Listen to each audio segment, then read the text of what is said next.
Bismillah walhamdulillah wa salatu wassalam ala rasulillah. Assalamu alaikum wa rahmatullahi wa barakatuh. So today, inshallah ta'ala, I'd like to talk about free will. And this is obviously the idea. Do human beings have the ability to make choices? And if so, are we responsible for our choices, or is everything pre-programmed? And so, particularly when we look at Romans 9:18 to 24, it seems to be a pretty clear denial of free will. So let's take a look at this passage. This is Paul writing, and he says, "Therefore, God has mercy on whom he wants to have mercy, and he hardens who he wants to harden. One of you will say to me, then why does he still blame us? What's the point of blaming us if everything's just, controlled? For who is able to resist his will? But who are you, a human being, to talk back to God? Shall what is formed say to the one who formed it, why did you make me like this? Does not the potter have the right to make out of the same lump of clay some pottery for special purposes and some for common use?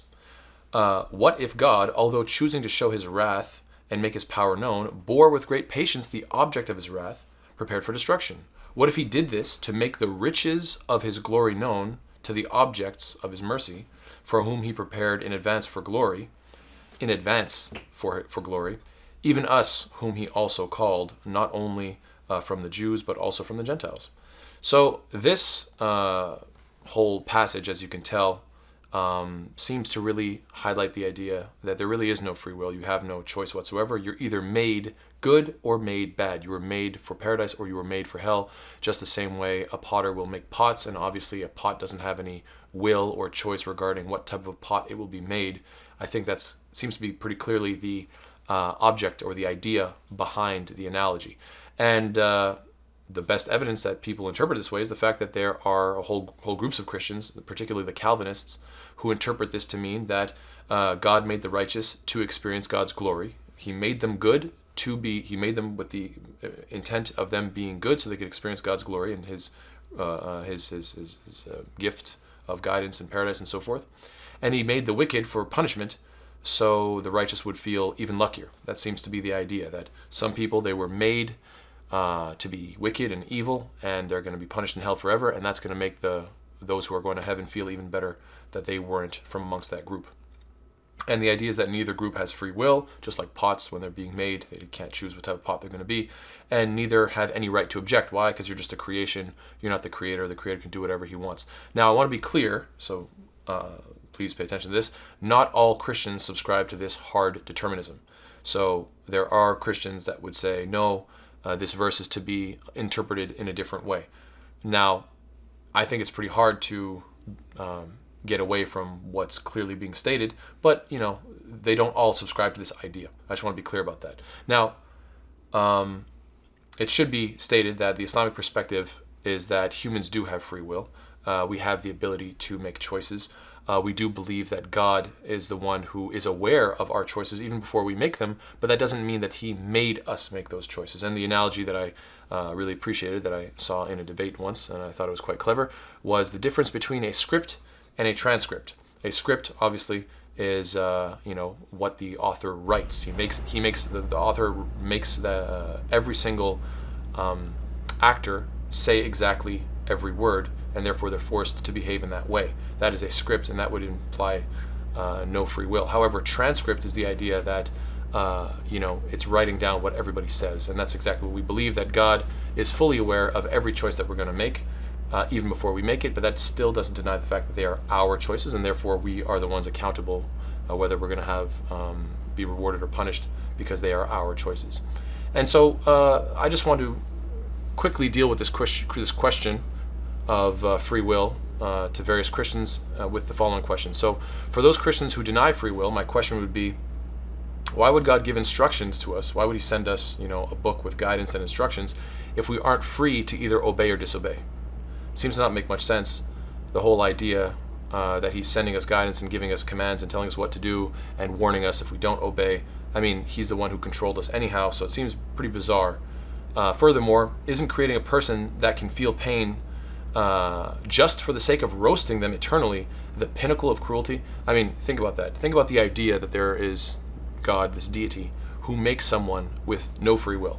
They were created for evil. They were created to be bad people. They never had a choice to ever be a better person. So this person is created to be wicked so that they can be thrown into hell eternally, feeling pain forever, and they never had a choice in the matter.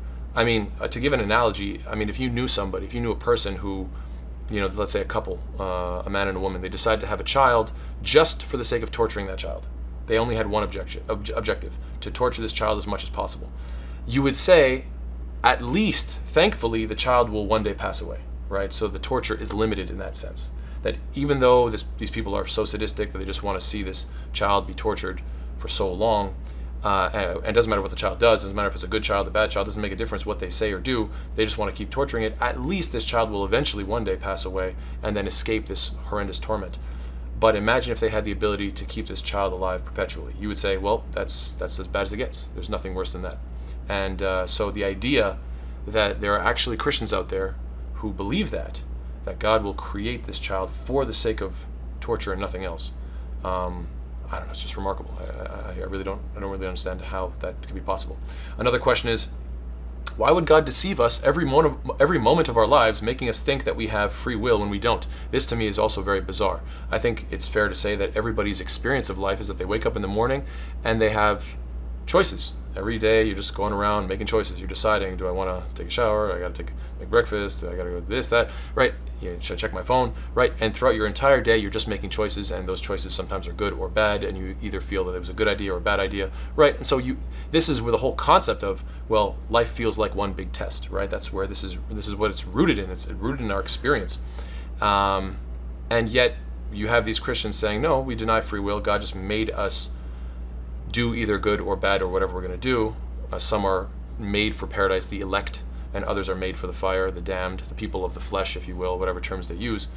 The point is that why would he deceive us and make us feel like we have free will? It seems very bizarre. Another question is, why is heaven described as a reward throughout the Bible, when a reward is defined by Google? If you just Google it, it says a thing given in recognition of one's service, effort, or achievement. In other words, it's bizarre to talk about heaven as a reward and hellfire as a punishment when the term reward itself implies that you did something and now you're being rewarded for your choices, for your actions, for your you through your own volition you chose to do the right thing, you're being rewarded for it. So I don't really understand those particular Christians who deny free will, how they can hold this position. It seems problematic. And then, of course, there are many Christians who don't hold that position. So my question for the Christians who affirm free will, how do you interpret Romans 9? How do you interpret that section of Romans 9 where it seems pretty clear that Paul is saying, look, you guys are like pots. Does a pot have a will to decide whether it's going to be used for special use or for common use? No. So does a person have any will or any choice with regards to whether he's going to be a good person who goes to heaven or a bad person who goes to hell? Nope, none whatsoever. You're like a pot. You have as much free will as that pot. So how do you get around this blatant verse? So it seems like you're stuck in two bad positions. I don't know.